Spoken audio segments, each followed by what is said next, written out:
Estamos gravando já.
Uhum.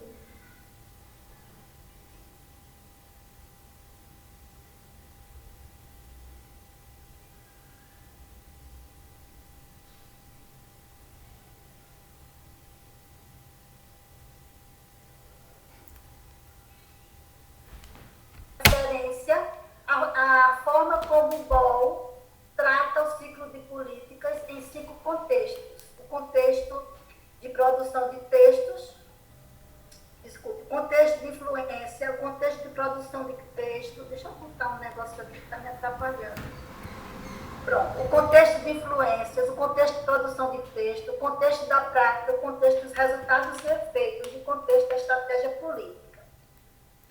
Nesse estudo, nós vamos destacar o interesse pelo contexto dos resultados e efeitos e o contexto da estratégia política ou ação política.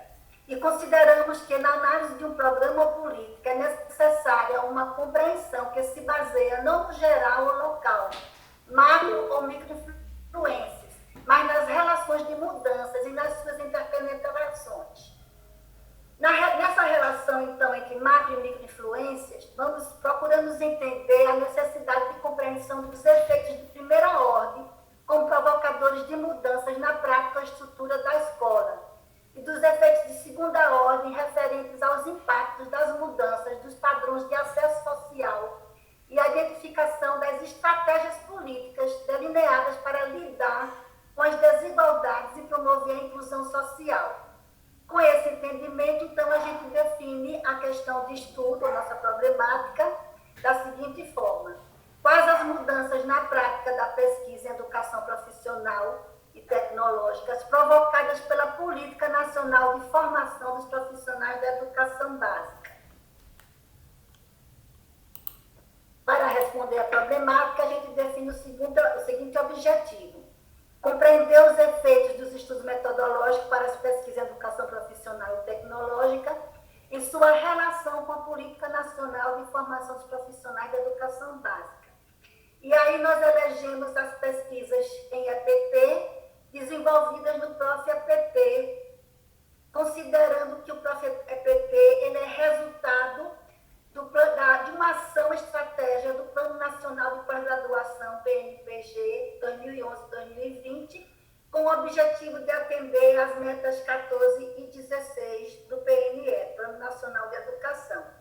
E só para relembrar, a meta 14 tem como proposta elevar o número de matrículas na pós-graduação estrito sensu, e a meta 16 tem como proposta a formação em nível de pós-graduação dos profissionais de educação básica. Então, considerando o PROF-EPT como uma ação estratégia da Política Nacional de Formação dos Profissionais de Educação Básica, Decreto 8.752 de 2016, o estudo tem por fundamento o ciclo de políticas proposto por BOL, 1994, e segue as orientações metodológicas de Manardes, 2006. Adotamos a metodologia qualitativa e fizemos, então, um estudo de caso. Escolhemos como campo da pesquisa o curso de mestrado profissional em Educação Profissional e Tecnológica, PROF-EPT, do IFPE Campus Olinda, que é onde eu estou como professora permanente. Partimos, então, da observação participante e da análise das dissertações desenvolvidas no mestrado. Para tratamento dos dados, consideramos que a análise da política deve ser considerada como interpretação e tradução. Com esse estudo, então, pretendemos contribuir com os estudos metodológicos desenvolvidos no contexto da prática do PROF-EPT, com vistas a fortalecer os aspectos epistêmicos e procedimentais das pesquisas em educação profissional e tecnológica, com fundamento teórico-metodológico na perspectiva crítica emancipatória. Na segunda sessão, a gente vai tratar das estratégias da política, para compreender a formação dos profissionais de educação com uma política educacional pública, a gente vai partir, então, das deliberações da CONAE 2010 e CONAE 2014, enquanto contexto de influência, que fundamentam o Plano Nacional de Educação, PNE 2014-2024. E destacamos que, em paralelo às discussões do PNE, o Plano Nacional de Pós-Graduação retomou o mestrado profissional como estratégia de formação na área de ensino. E destacamos também que o Plano Nacional de Educação tem 10 diretrizes, mas que nós estamos tratando justamente, principalmente da diretriz, da nona diretriz, que é referente à valorização dos profissionais da educação, por considerar que é um dos maiores desafios da política educacional brasileira. Então, como ação estratégica para atingir a meta 16 do PNE, a Política Nacional de Formação dos Profissionais da Educação Básica determina que a CAPES fomentará a pesquisa aplicada nas licenciaturas e nos programas de pós-graduação destinada à investigação dos processos de ensino-aprendizagem e ao desenvolvimento da didática específica. E é nesse sentido, então, que o PROF-EPT vai ser considerada como ação estratégica da Política Nacional de Formação dos Profissionais da Educação Básica para atingir a meta 16. Na terceira sessão, a gente vai abordar os fundamentos teóricos e metodológicos e partimos do pressuposto que as concepções construídas no decorrer da história da relação educação geral e formação profissional vêm sendo ressignificadas à luz das demandas sociais, econômicas e culturais da atualidade, influenciando os fundamentos teóricos e metodológicos de pesquisas em EPT. No entanto, a concepção marxista que associa a relação entre educação geral e formação profissional com a educação tecnológica e politécnica tem demonstrado maior inserção no discurso da política educacional para o ensino médio e educação profissional. E aí a gente vai destacar a publicação do decreto 5.154/2004, que envolveu toda uma discussão sobre o currículo integrado, tanto no contexto da produção de texto, como no contexto da prática das pesquisas em EPT. E então, no contexto da produção de texto, as discussões vão culminar com a publicação das diretrizes curriculares nacionais gerais para a educação básica. A gente então vai discutir algumas questões dessas diretrizes, tá? Porque essas diretrizes associam o discurso do currículo integrado para o ensino médio a uma formação com base unitária. Então, no contexto da produção das pesquisas em educação profissional, no contexto da produção da prática, das pesquisas em educação profissional e tecnológica, então, ou seja, na prática da pesquisa, isso que eu quero dizer, tá? As discussões partem dos estudos de ramos sobre o currículo integrado, que vai tratar que os conceitos sejam aprendidos no sistema de relação de uma totalidade concreta. Então, a partir dessas concepções de ensino médio integrado e currículo integrado de bases marxistas, que tem constituído a identidade do PROF-EPT com vista a fortalecer a identidade da rede federal, a gente vai, então, tratar de compreender os efeitos dos estudos metodológicos para as pesquisas em EPT.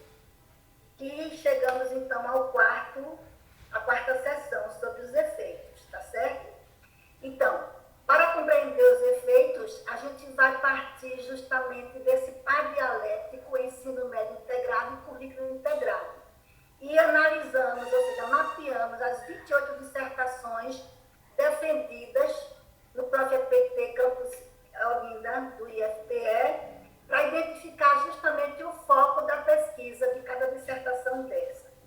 E encontramos, então, 15 dissertações, 53,57%, que apresentam como foco da pesquisa o ensino médio integrado, em sua relação dialética com o currículo integrado.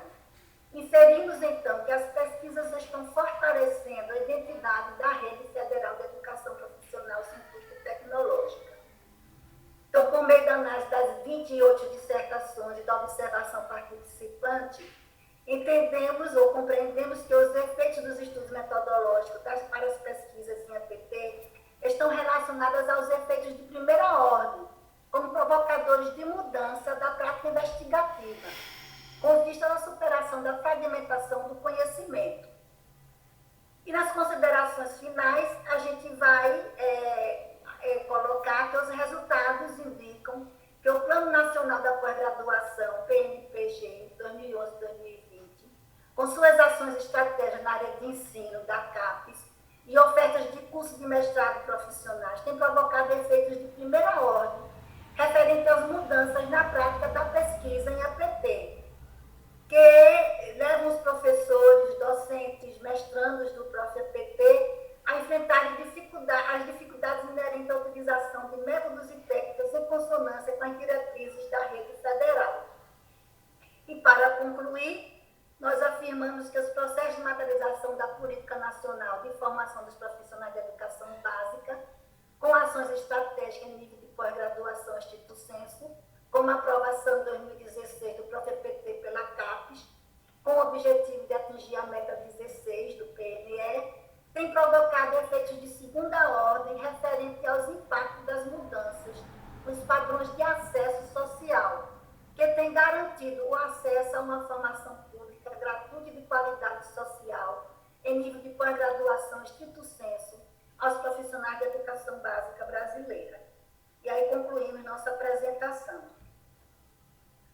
Excelente, professora Edilene. Muito obrigado aí pela atenção ao tempo. Muito cuidadoso. Espero que eu tenha cumprido o tempo, viu? Não, com certeza. Não, está ótimo.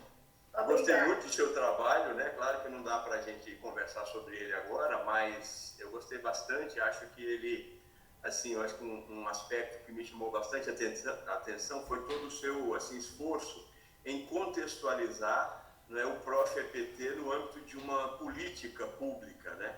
E depois o levantamento, o mapeamento que você fez, ele nos mostra indícios, né, sobre as perspectivas metodológicas assumidas pelo próprio Prof. EPT, né, no caso específico lá do IFPE. Mas depois a gente conversa sobre ele. Eu convido aqui a professora Gisele para abrir o seu áudio.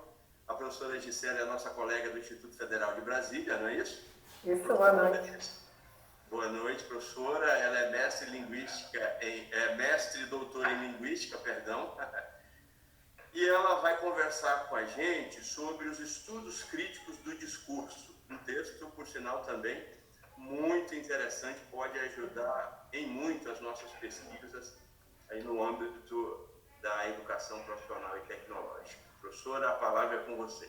Obrigada. Boa noite, então, a todos e todas. Agradeço imensamente o convite. E vamos lá. Posso apresentar também minha apresentação? Vou compartilhar a tela? Sim, fica bom. Sim, por favor. Pessoal, enquanto a professora vai abrindo a tela, só avisar que eu vou disponibilizar agora para vocês um formulário que é a lista de frequência, a lista de presença aqui do colóquio para emissão de certificados, tá? Por favor, assinem, que na verdade preencham, né? Professora, é com você. Já aparece para vocês, Cláudio? Sim, aparece. Obrigada, então. Então vamos lá, né? O texto, eu tentarei também, como a professora colega que me antecedeu, ser fiel ao tempo, mas Cláudio, me ajude, por favor, quando chegar ali 2 minutinhos, sinalize, por gentileza, tá bem? Então, o texto que eu apresento é sobre os estudos críticos do discurso, né? Um referencial teórico e metodológico para a pesquisa qualitativa. Essa é a proposta. Vamos lá. Então, os estudos críticos do discurso se configuram uma abordagem teórico e metodológica, né? Uma abordagem aberta ao tratamento de diferentes práticas e redes de práticas dos diversos domínios da vida social, né? E assim capaz de mapear as relações entre os recursos semióticos, linguísticos e multimodais, de que se valem os atores sociais e grupos, e também de aspectos das redes de práticas em que a interação discursiva é parte, né? Isso porque, ontologicamente, os estudos críticos do discurso assumem, né, que a linguagem, ou seja, as semioses, são parte irredutível da vida social e que estão, então, dialeticamente interconectadas a outros elementos da realidade social, da prática, e entre eles cumpre destacar as atividades materiais e as interações sociais.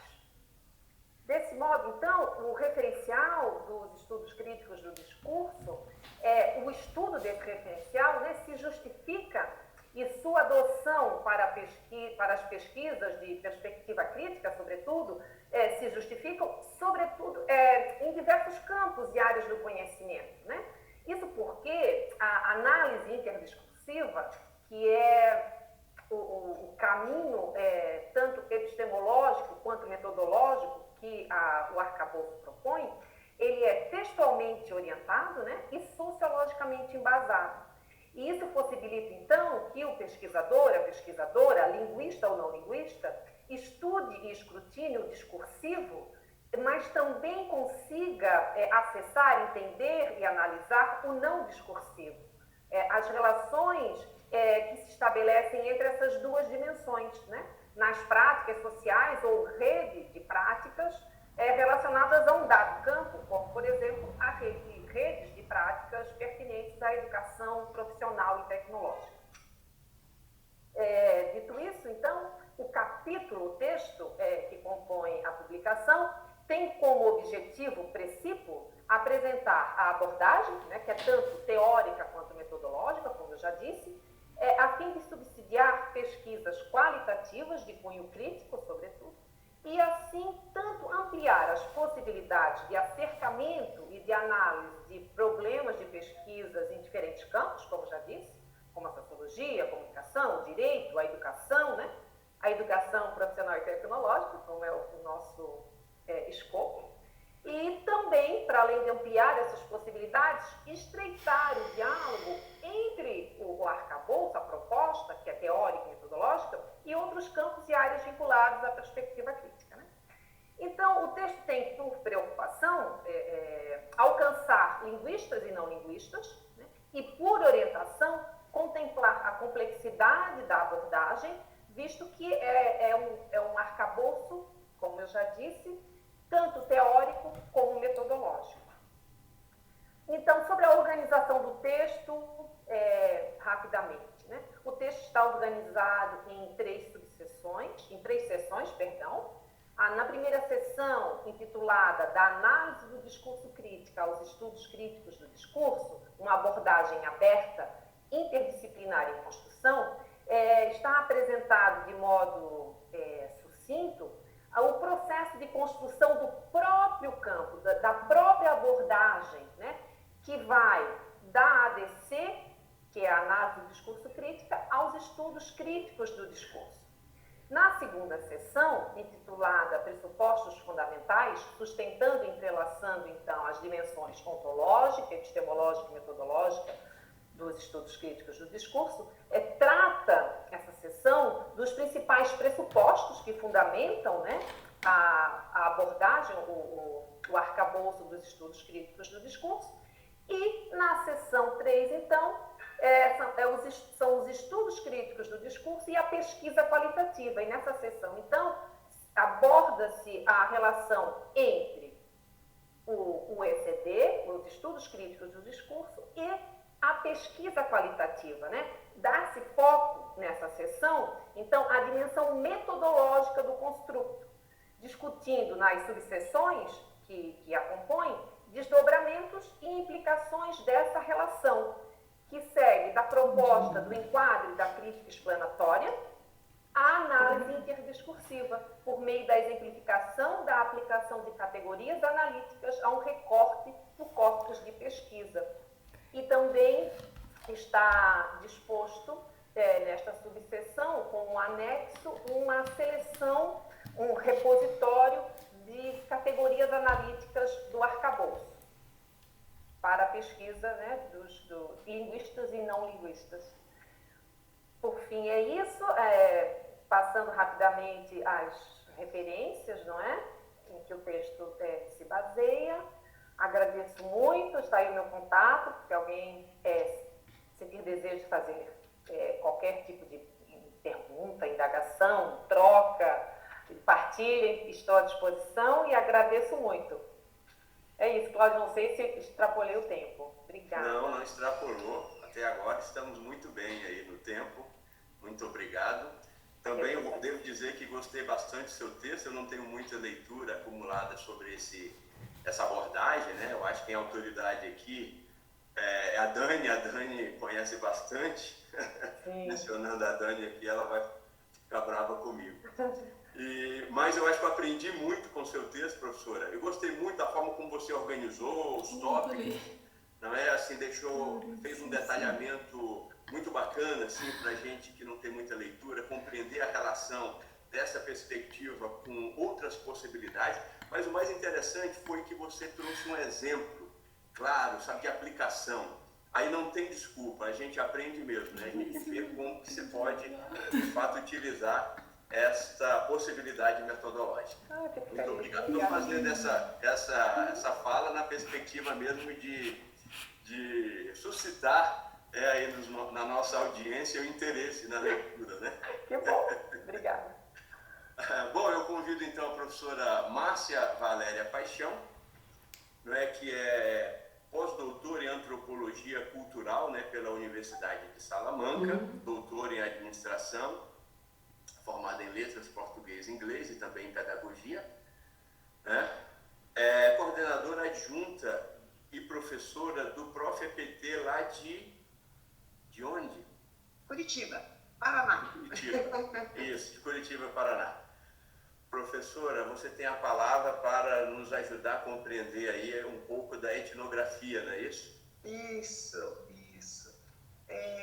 Bom, eu escolhi esse tema porque eu sou apaixonada, né, pela etnografia, trabalho com ela há muito tempo. E quando a gente olha, né, para a educação profissional e tecnológica e falamos em mundo de trabalho, práticas sociais, a indissociabilidade, né, teoria prática, a gente, na verdade, está preconizando um sujeito que é ativo, né? Então, nós estamos falando de pessoas que têm voz, né, que conseguem se expressar, se comunicar, que agem, que interagem, né, e que, consequentemente, tentam compreender e interpretar, né, a realidade. Então, quando um pesquisador busca a compreensão de uma prática social, sob a perspectiva, né, que eu adotei nesse texto, né, que está aí para o pessoal, para quem quiser ler, né, a gente precisa dialogar com ela, né? Então, o grande objetivo do pesquisador não é só analisar, investigar, mas é conhecer, é revelar, né, e tentar interpretar essa imensidão, né, de significados, de crenças, motivos, atitudes, né, que estão presentes em todas essas práticas, né? E isso você acaba criando esse espaço de interação onde todas as pessoas participantes, né, desse projeto de pesquisa têm a possibilidade de manifestar suas vozes, né? Então, por isso que a gente usa muito, né, a pesquisa qualitativa na EPT. Né? A gente busca o quê? A gente busca o significado, né, do processo, do fenômeno, né? Aquilo é central, né, na investigação. Então, o objetivo do meu texto foi refletir, né, sobre a etnografia, não só como uma metodologia de pesquisa, mas também como um paradigma, né, de pesquisa. Porque se o pesquisador vai buscar, né, revelar e compreender uma prática social, o que ele precisa fazer? Ele precisa se inserir no ambiente dessa prática, né, e interpretar, né, o processo por meio dos quais esses sujeitos atribuem significados a essa prática. Então, a etnografia, ela cumpre bem o papel de interpretação desses processos, né, porque ela busca justamente compreender esses significados, né, significados que esses sujeitos atribuem ao seu contexto sociocultural, às suas experiências, né, às suas interações. Então, no meu material, vocês vão perceber que a gente refletiu, né, usei uma metodologia, né, exploratória, sobre essa etnografia, né? Não gosto muito quando dizem que a pesquisa é de base etnográfica, né? Só porque eu não morei um ano lá com eles. Eu acho que existem outras formas da gente utilizar essa etnografia como paradigma, porque eu estou dando voz, né, às pessoas. Eu quero ouvir e elas vão me dar resposta ao meu problema de pesquisa, né? E nós estamos estudando relação humana. Então, de um lado, eu tenho uma situação cultural, histórica, e do outro lado, eu tenho uma educação profissional tecnológica que nada mais é do que um grande espaço de articulação de atividades humanas. Então, o que eu trago, né, nesse material? Eu converso um pouquinho sobre o que é essa teoria, essa atividade, né, humana. A base epistemológica do meu estudo é a teoria da atividade histórico-cultural. Aí a gente vai conversar um pouquinho também sobre o que é essa prática social, o que é a atividade humana, né, para entender o porquê que eu vou a um grupo para tentar encontrar solução para o problema sob a perspectiva dessas pessoas e não sobre a minha ou sobre as biografias somente que eu estou usando. E aí eu falo um pouquinho sobre, né, eu faço a discussão da etnografia como paradigma e metodologia, mas não há nenhuma pretensão de ensinar a etnografia. Eu falo um pouquinho sobre a possibilidade de um caminho metodológico, mas ao assumir a etnografia como um paradigma, eu estou assumindo, eu pesquisador, eu estou indo estudar o outro, olhar e ouvir o outro.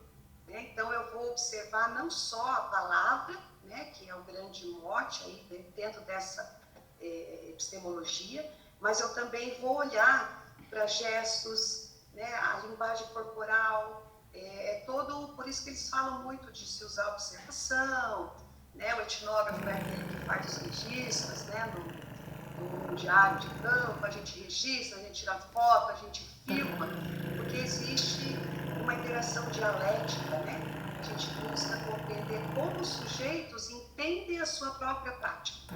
Então, na verdade, não tem uma receita pronta, então eu apresento, né, algumas etapas que o pesquisador pode seguir.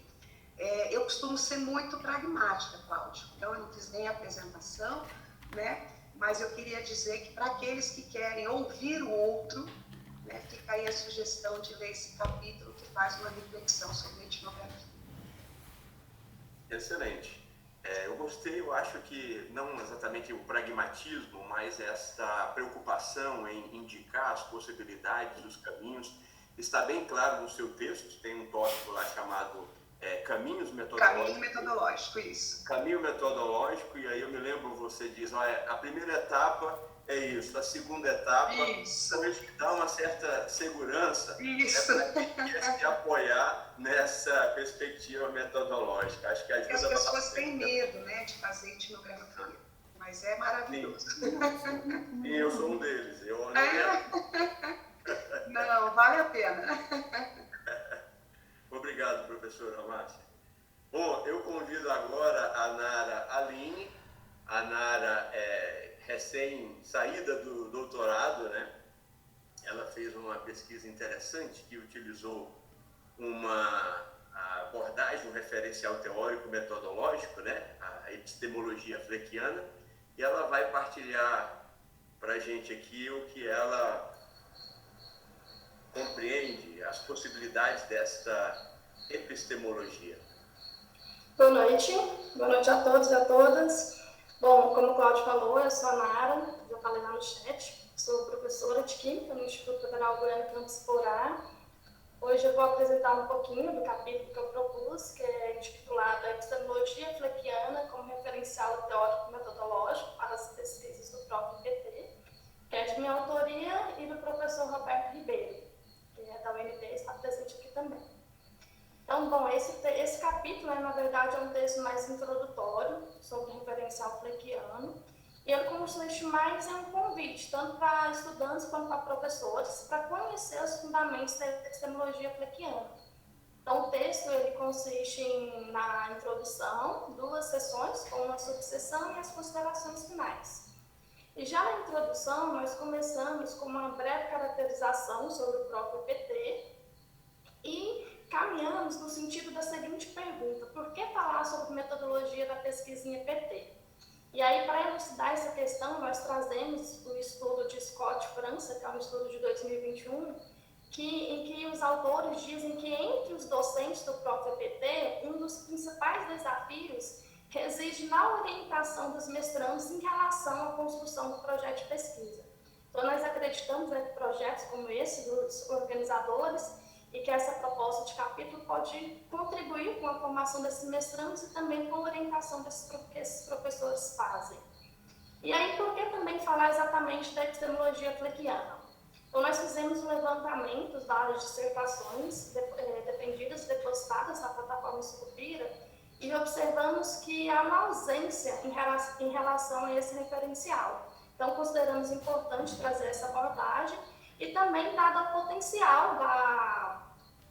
potencial da epistemologia fleckiana para refletir acerca dos processos de ensino e aprendizagem, da formação de professores, de estudos historiográficos, considerando que esses temas são temas que se fazem presente nas pesquisas oriundas do próprio EPT. Além disso, alguns mapeamentos já publicados indicam que esse referencial ele tem sido muito utilizado em vários programas de pós-graduação, seja em educação, história, educação científica e tecnológica. Então, nós consideramos que esse capítulo, ao fazer parte desse projeto, pode contribuir também para a sua veiculação junto ao próprio PT. E aí, diante disso, qual que é o problema, né, que orienta esse capítulo? Nosso problema principal, ele incide em como abordar a epistemologia fleckiana enquanto referencial teórico e metodológico nas pesquisas voltadas para o ensino básico, técnico e tecnológico. E, diante disso, nosso objetivo é, então, orientar os mestrandos e também pesquisadores, os orientadores, sobre os princípios dessa epistemologia e também alguns delineamentos sobre as categorias fleckianas e como elas podem ser utilizadas nas pesquisas voltadas para o ensino básico, técnico e tecnológico. E, diante disso, o capítulo tem como base um estudo bibliográfico com abordagem qualitativa e de característica descritiva. E nós utilizamos como principal base a obra de Fleck, que é essa, com o título Gênese e Desenvolvimento de um Fato Científico.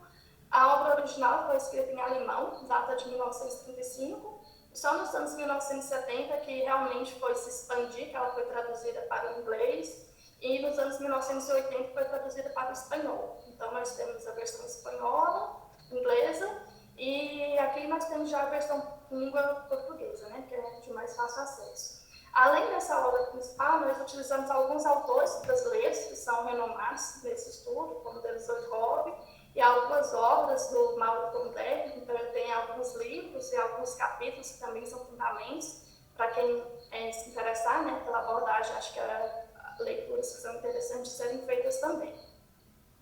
E aí, percorrendo pela introdução, nós chegamos à primeira sessão, que é a sessão titulada Epistemologia Fleckiana e suas principais categorias de análise. Nessa sessão, nós vamos falar um pouco sobre a vida e obra de Fleck. Ele foi um médico, microbiologista, com grande interesse em epistemologia da ciência, e a sua obra tem como centralidade os estudos sobre o processo de construção e circulação de conhecimento. Então, ela é muito utilizada para estudos sobre percepção, em estudos historiográficos, em estudos de episódios e fatos científicos. E nessa sessão, nós vamos fazer uma abordagem mais conceitual, explicando algumas das principais categorias, entre elas estilos de pensamento, coletivo de pensamento, círculo esotérico e círculo exotérico, circulação de ideias e algumas outras que são interessantes nessa teoria. Percorrendo essa primeira sessão, que é uma sessão mais conceitual, nós vamos então para uma segunda sessão, intitulada Aspectos Metodológicos para a Construção e Interpretação dos Resultados, a partir da epistemologia fleckiana. E nessa sessão, nós partimos de 3 questões principais. Então, se a pessoa, né, o leitor desse texto, já tem esse fundamento mais conceitual, agora vem algumas questões secundárias. Como sei se a epistemologia fleckiana é um bom referencial para a minha pesquisa? Quais os instrumentos de construção de dados são adequados ao se trabalhar com essa abordagem fleckiana e quais as possibilidades de análise de dados? Então, nessa sessão nós vamos partir de 2 pressupostos para quem tem interesse em trabalhar com Fleck, que Fleck é pós-empirista, então quem pretende trabalhar com Fleck tem que compreender que para ele o conhecimento é uma construção coletiva, que é influenciada por fatores sociais, econômicos, políticos, culturais, e segundo, que o conhecimento é também uma construção histórica. Então, a pesquisa que se abastece de Fleck, o objeto de pesquisa carece de uma abordagem histórica, tem esse perfil também. Adiante, nessa segunda sessão ainda, nós vamos falar dos tipos de pesquisa que se alinham à epistemologia fleckiana, com a pesquisa qualitativa, etnográfica, historiográfica, vamos trazer esses delineamentos, alguns instrumentos de coleta também são bastante utilizados, como entrevistas semi-estruturadas, entrevista aberta.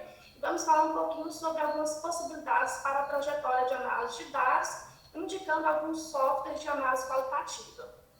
Ao fim dessa segunda sessão, surge então uma nova questão que é, agora que eu já tenho alguns fundamentos conceituais, agora que eu já sei uma base metodológica de tipos de pesquisa, de instrumentos de coleta de dados, de que forma realmente prática, né, eu vou fazer uso das categorias Fleckianas. E aí chegamos na subseção 2.1 com o título O uso das categorias Fleckianas numa pesquisa bibliográfica.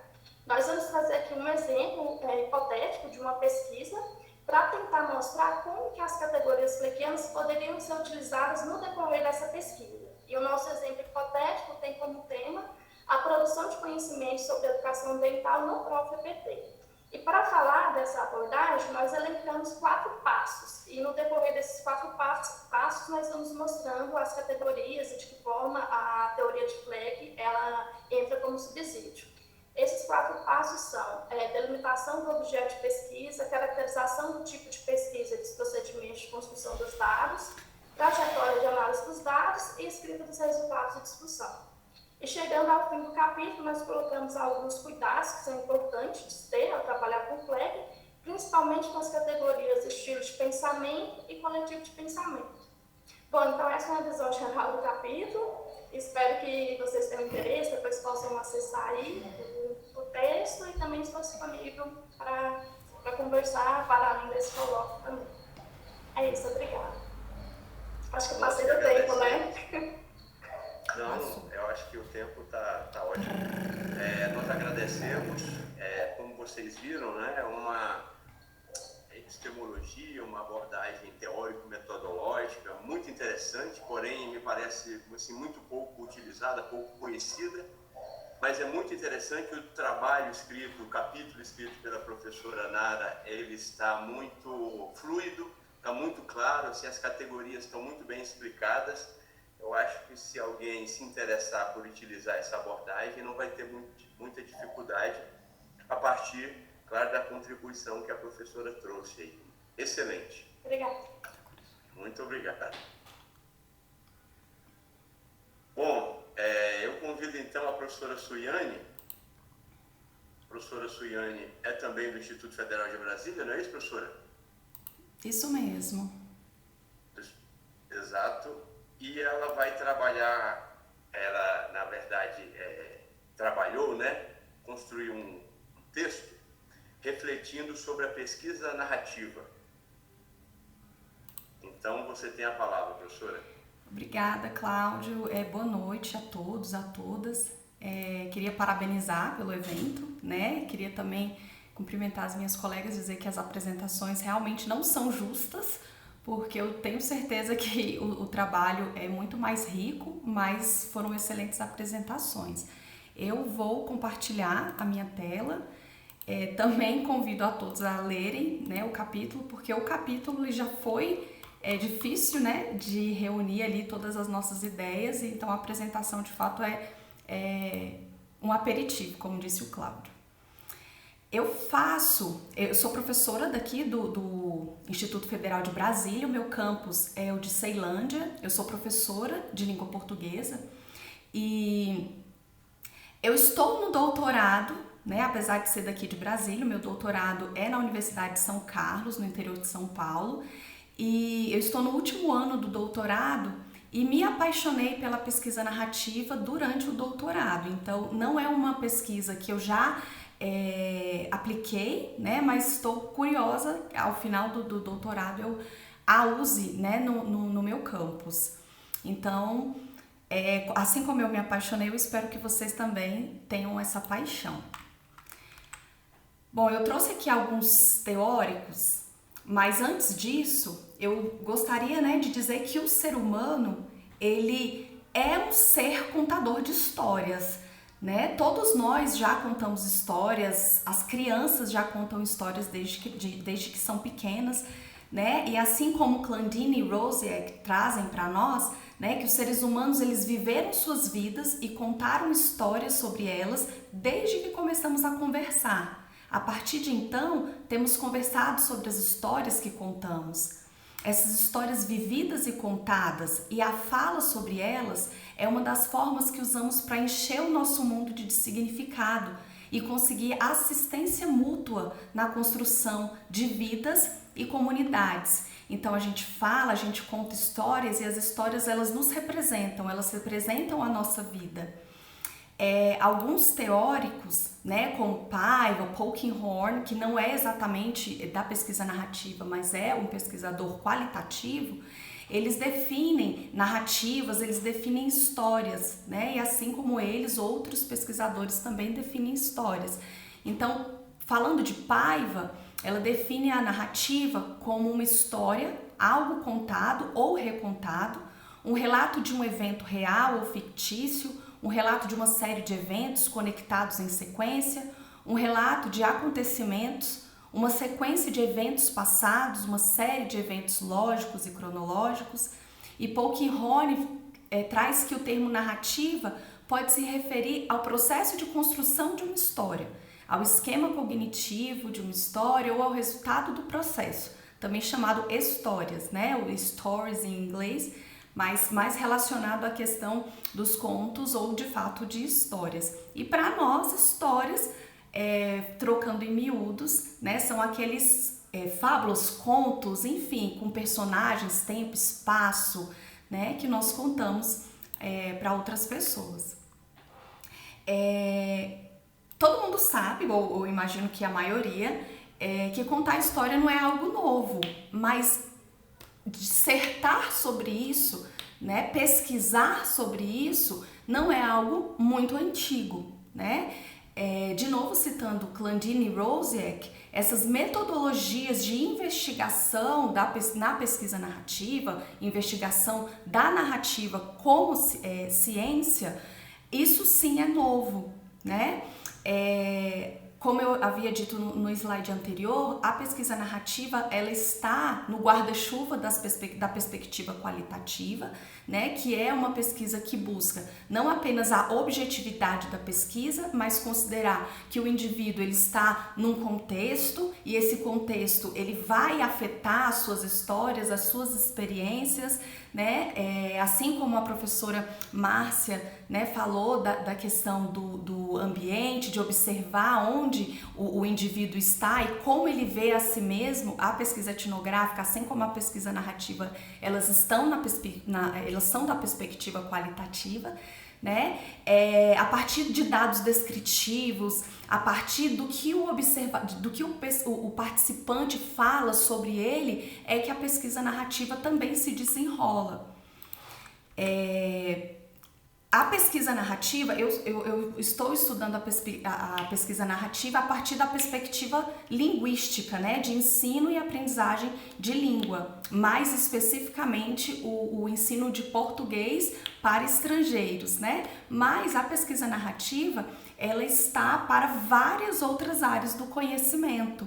Então, é necessário que a gente entenda qual pesquisa narrativa eu desejo fazer e em qual área. Porque nós temos inúmeros pesquisadores que utilizam, né, da perspectiva da pesquisa narrativa. Eu trouxe no capítulo a perspectiva de dois teóricos, né? Então, não me restringindo, mas só para mostrar um exemplo, eu digo desses dois teóricos, então, da pesquisa narrativa que eles delineiam. No meu primeiro capítulo, antes de detalhar para essa pesquisa narrativa segundo Klandini e Connelly, eu trago um autor neozelandês, né, um pesquisador narrativo chamado Gary Barkhuizen.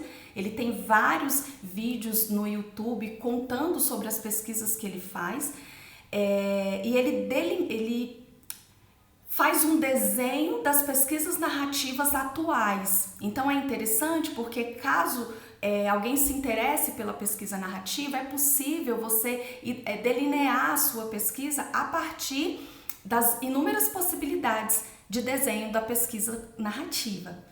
Depois, no segundo capítulo, eu falo da pesquisa narrativa segundo Klandini e Connelly, né? Falo como é essa conversa dentro da pesquisa qualitativa, como a gente valida a pesquisa narrativa nessa questão científica, né? Por que estudar narrativas pode ser algo científico.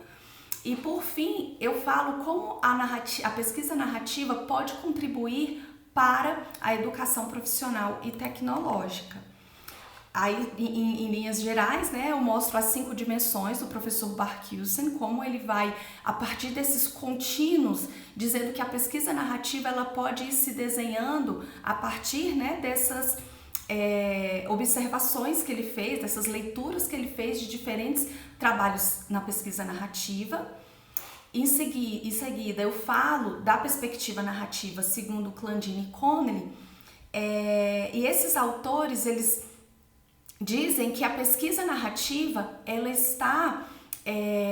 existe para compreender a experiência do indivíduo, né? O indivíduo, quando conta e reconta a sua história, ele é capaz de refletir, repensar o que passou, e é capaz até mesmo de ressentir ou sentir experiências novas a partir das experiências recontadas, né?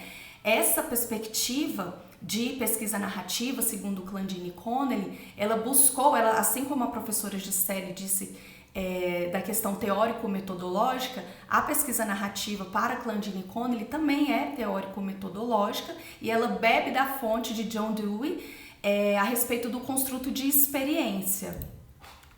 No terceiro capítulo, então, eu chamo um pouquinho o professor Teles, que investiga a pesquisa narrativa na perspectiva da sala de aula, e é aí que eu acredito que para a EPT a pesquisa narrativa é extremamente importante, poderá contribuir bastante, né? Uma vez que muito pouco o professor é convidado a também ser um teórico, né? A partir da sua prática, ele também pode teorizar, a partir da sua experiência de sala de aula com os seus alunos, ele também pode construir teorias que possam ajudar, né, a esse retorno às salas de aula.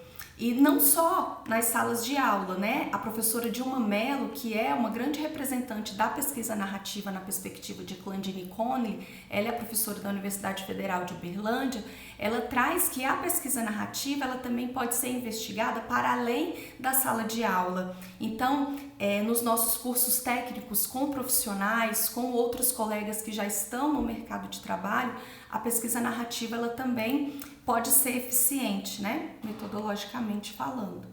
E por fim, eu faço apenas algumas referências, né, que eu citei no artigo, e especificamente nesta apresentação, mas para quem quiser mais detalhes, eu sugiro que leia o capítulo. Eu também deixo disponível aqui o meu e-mail, caso alguém tenha se interessado e gostaria de se aprofundar na pesquisa narrativa e também receber materiais, né, que possam indicar maiores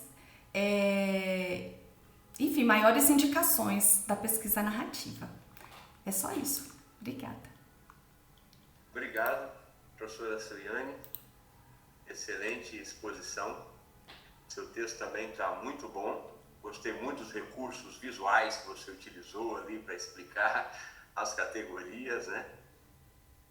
Muito bacana. Nós vamos ter também outros textos, né, com essa temática, né, no livro, né? Tem outros pesquisadores também discutindo, mas eu acho que todos eles vão se somar para a gente compreender ainda mais essa perspectiva metodológica.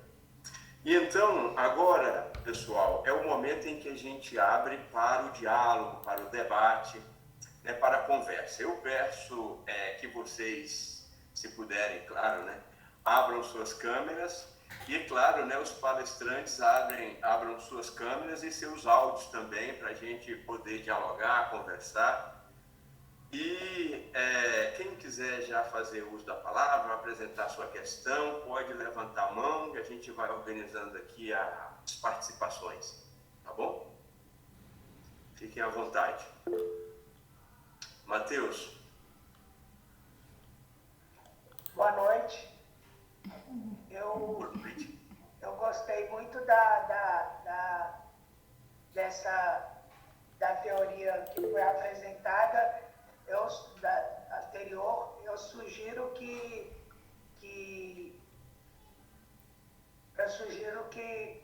vejam também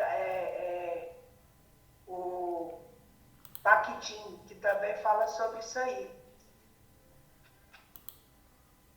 Sobre essa teoria e o Vygotsky também. Tá certo, Matheus. Você é estudante do Prof. EPT? Matheus, você... Não, sou estudante do IFB Campos Ceilândia. Ah, do IFB Campos Ceilândia. Ótimo, obrigado pela presença. Eu acho que talvez se as professoras que estão mais alinhadas aí com o debate discursivo, se quiserem repercutir a sugestão do Matheus, fiquem à vontade.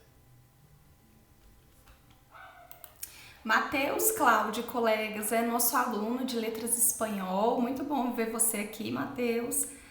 Queria dizer que o Vygotsky, ele é considerado, não exatamente na pesquisa narrativa, Matheus, mas vai ser considerado na minha tese, né? O Vygotsky é um teórico muito importante para a educação, mas também para a linguística, né? Quando ele cita, né, ele faz a teoria do par, né, mais experiente, sobretudo ali no ensino-aprendizagem de língua. Então, obrigada pela sua indicação, com certeza ele será considerado. Obrigado, Matheus. Professora Márcia? É só convidar o Matheus para dar uma olhada porque todo o meu artigo foi feito em cima de Vygotsky, né, da teoria da atividade, que é ele que vai trazer, né, para o nosso meio, né, o conceito de... Trazer não, né, mas vai ressignificar o conceito de prática e depois os seus seguidores vão falar da atividade humana. Então, Matheus, a gente está considerando e muito o Vygotsky, pode ficar tranquilo. E o Bakhtin, é claro que ele é um parceiro aí que vem depois, é bastante interessante também para a gente fazer análise de discurso, né, mas eu, pelo menos, preferi, né, usar só a questão da prática social, porque a EPT, todos os seus princípios estão voltados, né, para isso, né, para a prática social. Beleza? Isso mesmo. Professora Nara, isso. Sim. Fique à vontade. Só para trazer a contribuição de Fleck nesse sentido, na verdade ele não é um teórico que fala exatamente, não é uma teoria exatamente do discurso, mas ele é muito utilizado para pensar como o conhecimento, uma teoria, um conceito, ele surge e passa por transformações ao mudar de acordo com os grupos no qual circula. Então ele também tem uma abordagem assim, do discurso, embora não seja especificamente. Aí tem alguns trabalhos, inclusive, de divulgação científica, que vai falar sobre Fleck, da linguagem especializada, de como esse conhecimento sai de um grupo de especialistas e é veiculado para o público geral. Então, ele também tem uma mãozinha aí no discurso e pode ser que ajude também quem tem interesse nesse tipo de análise. É isso aí. Bom, só avisando ao pessoal que há uma lista de frequência, né? Se alguém puder postar novamente aí no chat, tá? Fazer essa gentileza para mim, eu agradeço. Sobre o livro ele está na fase assim de revisão dos textos, né? Os textos estão sendo escrutinados assim pelos organizadores, né? Os coordenadores do projeto. Num projeto que iniciou em agosto do ano passado, como eu já tinha sinalizado para vocês. A gente vem aí conversando com esses pesquisadores, fazendo reuniões, debatendo, etc. Agora a gente está na fase de diálogo com esses pesquisadores a partir dos seus textos, né? Assim que a gente concluir essa etapa, a gente devolve essas produções e eles terão a oportunidade ainda de dar a sua última aprimorada no texto, antes da gente enviar, claro, para diagramação. Então, por isso, é provável que o livro saia em junho, tá bom? Temos também um outro colóquio já agendado para o dia 20 de maio, não é isso, pessoal? Eu acho que eu não me perdi na data, não, mas é 20 de maio. Me parece que vai dar numa sexta-feira, às 19 horas, então são outros pesquisadores, né, com outras contribuições aí no âmbito desse nosso projeto que buscou e tem logrado êxito no sentido de refletir sobre as possibilidades metodológicas voltadas à pesquisa em educação profissional e tecnológica. Professor Vanderlei, levantou a mão, por favor. Eu queria, primeiramente, agradecer o convite, né, parabenizar aos organizadores e também às palestrantes, né, as debatedoras, pelas exímias apresentações. A gente sabe que a metodologia da pesquisa, quando a gente entra, é um mar infindável, né, de conhecimento, e aí a gente tem também essas similaridades, aproximações e distanciamentos, a própria análise dos dados, como foi apresentada aí, muito bem apresentada pelas colaboradoras de Amigas de Trabalho também, elas acabam nos deixando um pouco a desejar, né?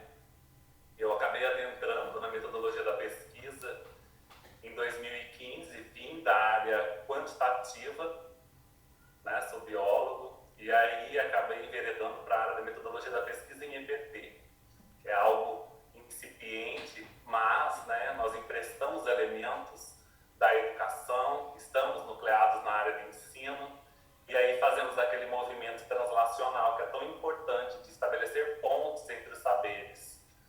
Há uma similaridade entre os conceitos, né? A gente vê que os mestrandos, eles acabam ficando, né, nessa celeuma, o que eu faço?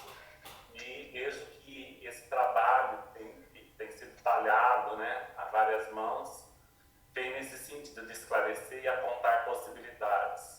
A professora Márcia Valéria fez uma explanação e disse que a sua obra é uma obra em aberto, mas a gente vê também na apresentação da Edilene, da Ciziane, da professora Nara e de outras, essas verdades, né, que vão sendo construídas e direcionamentos. Eu vejo que a palavra de ordem é direcionamento, porque embora exista essa celeuma, essa luta, né, a professora Gisele também apontou aí essa colocação bem pontual em cima da sua obra, que foi tecida e organizada, muito bem organizada por sinal, dentro do que foi apresentado. Claro que a gente precisa fazer essa imersão nos conteúdos como um todo, mas é um processo, né, importante. Nós não estamos mais engatinhando na IPT, nós já temos aí um certo tempo, né, e a partir de agora é estabelecer contatos, estabelecer links e tentar desvelar, né. E se fosse fácil, nós não estaríamos aqui, já estaria acabado, né, o ensino não é isso. O ensino é algo contínuo, aí a gente partilha, eu particularmente gosto muito de um processo da dialética proposta por Anastasio, não por Anastasio, mas ela fala da ensinagem, né? É o ensinar, o aprender e o apreender. E nesse processo, nós, né, como educadores, fazendo a mediação, o que é mais importante. E é isso, minha contribuição para o que foi apresentado hoje. Parabéns. Obrigado, Vanderlei. Andréia, por favor. Então, na verdade, eu quero só agradecer muito a Nara pelo convite. Eu sou da área de Química, né, tendendo ao ensino também, pretendo fazer na área de doutorado no ensino também, e fiquei bem encantada com todas as colocações de todos que fizeram e agradecer, e você, Cláudio, pelo coloque em si, e muito obrigada mesmo pela riqueza de conteúdos que vocês apresentaram. Muito obrigada e parabéns, tá? Obrigado, Andréia, pelas palavras. Nara? Só repercutir. Obrigada, Andréia, pela presença. A Andréia também é servidora do IFB, agora do IFB. Fiquei contente de você estar aqui. Espero que você tenha se interessado também por FLEC e, quem sabe, enveredar, né, por essa epistemologia durante o doutorado. Só isso, eu quero agradecer mesmo. Muito bom. Bom, enquanto vocês vão formulando aí as questões de vocês, acho que eu queria fazer uma consideração que eu acho assim, extremamente relevante, que decorre, claro, né, de uma análise, de uma interpretação sobre a experiência que nós vivemos, dialogando aí com esses pesquisadores desde agosto do ano passado, né, nesse debate de modo online, de modo síncrono e às vezes também de modo assíncrono, por meio ali das listas de e-mail, etc. É que a gente compreende que a metodologia da pesquisa em EPT, ela não se satisfaz apenas com uma abordagem assim, instrumental. Ela não é apenas a reunião de diferentes métodos de coleta e de análise de dados, né? Ela está comprometida com uma concepção de sociedade, uma concepção de ser humano, e todas essas abordagens, primeiro que elas estão devidamente fundamentadas, né? Elas não foram colocadas por esses pesquisadores que aqui estão e pelos outros que virão nas próximas edições do colóquio. Não foram colocadas assim de modo arbitrário. Elas estão fundamentadas, né, em seus pressupostos filosóficos e etc., mas elas estão, sobretudo, comprometidas, né, com essa visão que eu diria que é uma visão mais crítica da educação profissional, né? Uma educação profissional comprometida com esse projeto de emancipação do ser humano. Então, não é qualquer possibilidade metodológica. Ela está vinculada com essas preocupações, né? Então, no decorrer dos debates, acho que a gente vai perceber isso mais claramente. Bom, mais alguém gostaria de... Bernardina, por favor? Sim, boa noite a todos e todas, né? Dizer da minha alegria de estar aqui nesse colóquio. Estarei participando do segundo, falando da nossa experiência com a pesquisa narrativa, a partir da entrevista narrativa. Que legal. E à medida em que as colegas iam colocando esse painel tão interessante, né, eu ia tecendo aqui um entendimento que tenho feito na minha experiência no Prof.EPT junto com os demais colegas, é que além de a gente estar produzindo um campo de conhecimento, ou fortalecendo o campo de conhecimento sobre a educação profissional e tecnológica, a gente também está produzindo conhecimento sobre como pesquisar, né? A gente está produzindo conhecimento sobre o conteúdo e sobre a forma. E essa é uma coisa extraordinária, né? E ouvir as colegas dizerem, olha, está em aberto, a gente, você mesmo colocava no início, Cláudio, a gente está testando, né? A gente está experimentando, a gente está fruindo para saber se de fato é isso, esse sabor, né, esse tom que a gente precisa das pesquisas na EPT. Então, acho que é mais uma seara bem interessante que a gente está explorando, né, e que a gente está trazendo para esse painel que já se configura como muito bonito. E eu quero parabenizar o Instituto Federal de Brasília pela iniciativa. Estou muito contente de estar contribuindo e aprendendo com todos vocês. É muito mais uma fala para agradecer mesmo, para pontuar a importância, a relevância desse momento, de a gente ter tantos mestrandos, doutorandos aqui, né, construindo esse momento conosco. Muito obrigada.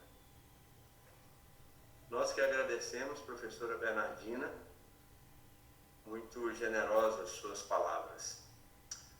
Nara? Cláudio, só quero responder uma pergunta que o Matheus fez no chat. Ele perguntou os critérios do trabalho, da pesquisa, né?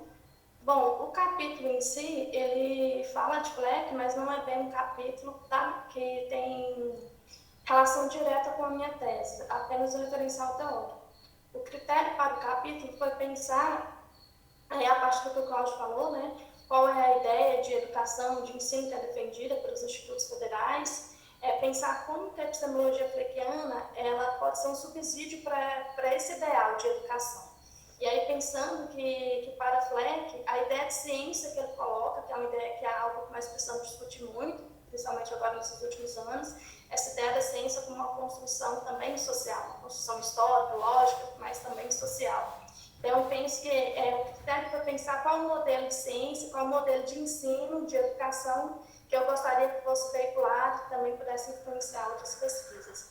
E na minha tese em si, como eu trabalhei com concepções de professores de química, dos institutos federais, era um objeto de estudo, de trabalhar a percepção, quais os fatores contribuíram para os professores consolidar até as concepções que eles possuem atualmente. Então, algumas categorias de FLEC, elas permitiam pensar esse processo, né, o processo de construção desse conhecimento dos professores. Então, foi isso. O critério foi mais pensar essa ideia de ciência, essa epistemologia que se agregava também ao ideal de educação que é defendido pelos IEPs. Isso, é interessante você falar sobre isso, porque essa foi, claro, né, uma orientação que nós demos lá no início, quando enviamos o convite, né, aos pesquisadores. Era uma questão que a gente colocou, em que medida esta perspectiva, esta possibilidade metodológica contribui com a educação profissional, com as pesquisas, com a produção de conhecimento no âmbito da educação profissional, né? Por que ela é importante? Então, acho que todos os trabalhos, eles tiveram essa preocupação em vincular, em justificar, em fundamentar a contribuição no âmbito do tópico que nos interessa, que é a educação profissional. E não é qualquer educação profissional, né? É aquela educação profissional numa perspectiva crítica, como eu já disse, né? Emancipatória. Tem alguém na lista aqui para falar? Deixa eu ver. A Bernardina de novo e depois a Edilene, né? Eu acho que o Bernardino esqueceu de baixar a mão. Foi, né? Acho que sim. Isso, então é isso mesmo. Posso falar então? Sim, é com você, Edilene. Eu queria voltar, né, mais solta em relação ao tempo, porque 10 minutos para mim é muito pouco. Eu corri e falei tão rápido que isso até tropeçou nas minhas palavras. Foi um recorde para mim falar em 10 minutos. Então, eu soube falar muito. Você superou o seu recorde, né? É digna de uma, assim, quase olímpica, né? Então, veja, eu queria colocar o seguinte. Eu tenho trabalhado com a abordagem do ciclo de políticas desde a minha tese de doutorado, que eu defendi em 2008, já faz um bom tempo, né? Com o título Política de Ensino Médio e Educação Profissional, Discursos Pedagógicos e Práticas Curriculares. Foi uma das primeiras teses no Brasil que utilizou a abordagem do ciclo de políticas com o foco justamente da forma que Ball, em 1994, coloca os 5 contextos. E a tese tem mais de 400 páginas, porque eu abordei os 5 contextos na tese. Eu fui, assim, extremamente difícil alguém trabalhar com o ciclo de políticas e realmente abordar os 5 contextos. E eu abordei na tese. Então, tem mais de 40 páginas. Inclusive, ela está publicada em livro. E também está disponível em PDF, né, no repositório da Universidade Federal de Pernambuco. E eu queria colocar assim, que a abordagem do ciclo de políticas ela vem sendo reconstruída a cada dia. Né? Ball tem trabalhado muito ainda sobre as construções teóricas metodológicas da abordagem. Inclusive, recentemente, ele coloca que os 2 últimos contextos, resultados e efeitos da estratégia política, estariam incorporados no contexto de influência, no contexto da prática, né? E também traz uma nova teoria que a gente precisa se apropriar melhor, que é a teoria da atuação, né? Então, é importante demais a gente tentar se apropriar dessa teoria, porque ele considera que é na prática que a política é construída. Então, a teoria da atuação, na atuação da prática, nessa relação entre os contextos, né? Entre os diversos contextos.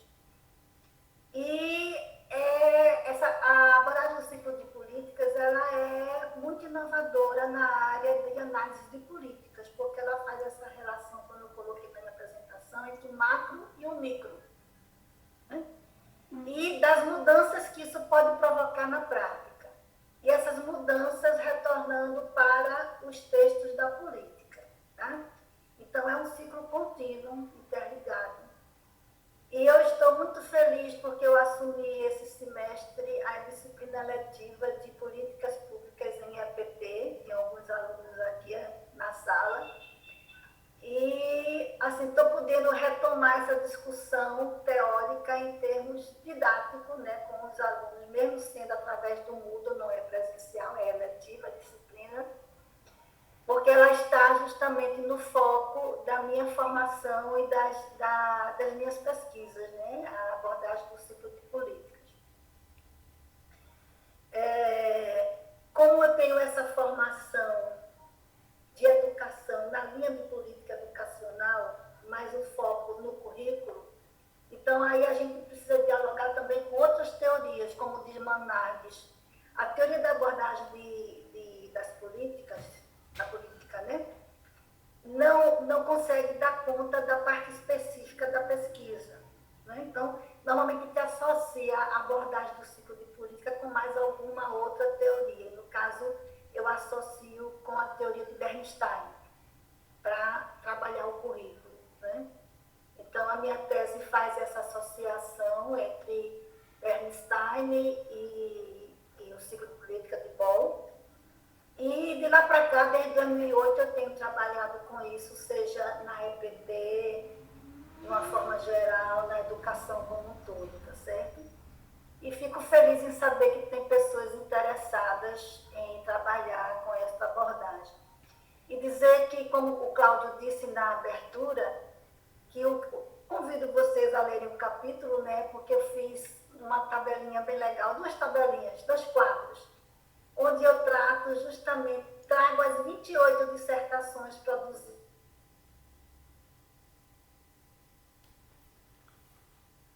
Professora Edilene, travou... Metodologia, né, utilizada, métodos e metodologias utilizadas. Eu agradeço por estar aqui, pelo convite que você me fez desde o começo, que eu estou, né, desde agosto, participando dessa discussão. Olha, nós agradecemos, Edilene, e eu diria o seguinte, eu fiquei muito interessado em fazer a sua disciplina eletiva, tá? Quem sabe eu acho que eu vou conseguir um espaço na agenda para poder ser seu aluno. Acho que eu vou aprender muito. Com a leitura do seu capítulo, eu já aprendi assim, que a gente precisa superar essa visão linear ou unilateral de política pública. Né? Você consegue fundamentar a partir de uma visão mais dinâmica, né? Mais sociológica, mais contextualizada de política pública. Então, a política pública se dá num contexto de muitas lutas e disputas, né? Não um processo arbitrário e muito menos um processo assim impositivo, é fruto do debate que está instalado nessa nossa sociedade que se pretende democrática, né? Então, seu texto eu acho que está interessante também nesse sentido. Bom, vamos conferir aqui a lista de interessados em conversar. Bom, está vazia, nós temos ainda alguns minutos. Eu queria perguntar, eu vi a presença aqui do professor Roberto da UNB, do Departamento de Ensino e Ciências, não é isso? É um coautor, né? Ele está lá no capítulo que trata da epistemologia fleckiana, com a Nara. E agradeço, professor, a sua presença e aproveito para perguntar se gostaria de falar alguma coisa e se mais algum outro coautor está na sala e gostaria também de comentar. Bom, usando a estratégia, né, de assembleia de professor, como eu fui citado, eu tenho direito de resposta. Não, o que eu tenho a dizer é que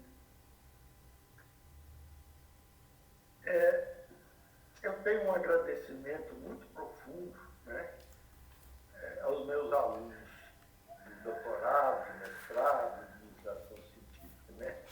E alguém pergunta, mas como que, né, você aprende com os alunos? Se você é o orientador, é você que tem que ensinar. Como é que você aprende com os alunos? Então, o agradecimento profundo que eu tenho dos meus alunos é o fato deles colocarem questões, sabe? Problemas, dificuldades, E isso nos força a ler, a estudar, a pensar. Então, a grande contribuição dos alunos para o orientador é colocando problemas, dificuldades, né? E eu admito publicamente que eu nunca tinha lido nada sobre FLEC, né? E a Nara colocou essa questão: posso utilizar o FLEC no trabalho? Vamos lá. E foi a chance que eu tive de aprender um pouco sobre o FLEC. Então, eu tenho um agradecimento muito especial a ela por ter me proporcionado essa oportunidade de aprender algo novo, né? E isso me enriqueceu muito, né? Então, a Nara está de parabéns, e você também, Cláudio, por estar organizando esse evento bastante interessante, né? E eu acho que para a gente que tem trabalhado, né, nessa área de pesquisa e ensino, eu gostei muito do aprofundamento teórico, né, que os apresentadores procuraram trazer, né? Eu acho que isso é um aspecto muito importante, né? O aprofundamento teórico dos nossos estudos. Eu acho que isso tem uma contribuição muito grande, né? E só para dar uma cutucada, né? O momento que o nosso país está vivendo, parece que a nossa sociedade está perdendo a capacidade de refletir, né? Todo mundo fica passando a informação para frente, retransmitindo informação sem uma análise crítica, sem um pensamento, uma reflexão sobre a informação. Então, eu acho que essa reflexão teórica, né, nós não podemos perder essa capacidade. Isso é fundamental, né, para o desenvolvimento do país, o desenvolvimento da sociedade, né? Eu sinto que a gente está perdendo, né, uma tendência de se apagar a história, né? O conhecimento, ele é histórico, e há essa tendência de se apagar a história. Não, isso não vale mais, isso não presta mais. Então, eu acho que esse evento aqui foi bastante interessante nesse aspecto. Muito obrigado. Nós é que agradecemos, professor Roberto. Obrigado pelas palavras. Bom, estamos caminhando aqui para o encerramento. Eu questiono se mais alguém gostaria de fazer uso da palavra, fazer o seu comentário. Só para dizer, né, que eu estou na coordenação desse projeto, juntamente com a Daniele dos Santos Rosa, a Dani, e o Marcos Ramon.